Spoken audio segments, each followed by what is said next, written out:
When I first started playing shows in jails and prisons, occasionally, certain facilities would let us take videos of my performances, and if the sheriff or the warden approved, we could post clips to social media.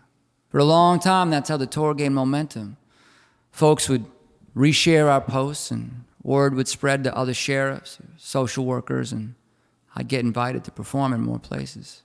There was one clip in particular that got a lot of attention. It was a video of me performing in the women's unit of the Chesterfield County Jail.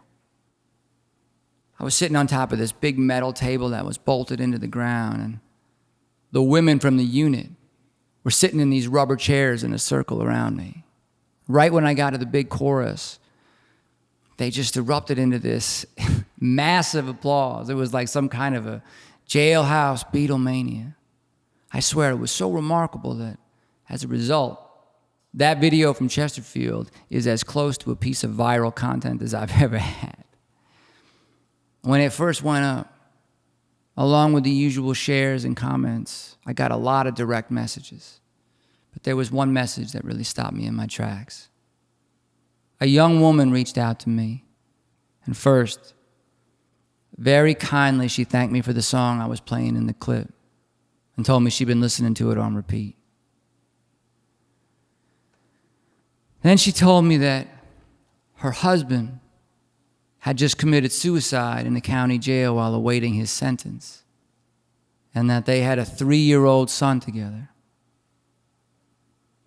She said she was meant to hear the song because it described how she knew he must have felt. Now, I can't really explain that to you because I wrote that song before I heard that woman's story.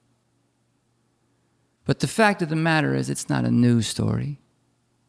Suicide rates for the incarcerated are up to 4 times higher than the national averages. And according to the Bureau of Justice Statistics, over the last 20 years, the number of suicides in state prisons has gone up by 85%. But at the time, I didn't know that either. When I wrote that song, I didn't have the stats. No. What I had was an intimate familiarity with the feeling of hopelessness. I was well acquainted with a ruthlessly persuasive voice in my head that tells me that I am unfit for the world and that I simply cannot do anything right. And that voice is always there. It's with me right now. I can hear it.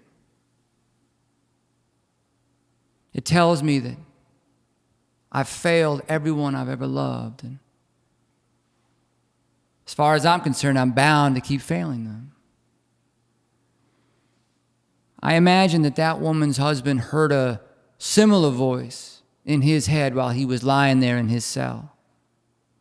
But ironically, hearing that voice is what allowed me to write the song that would eventually bring her some comfort.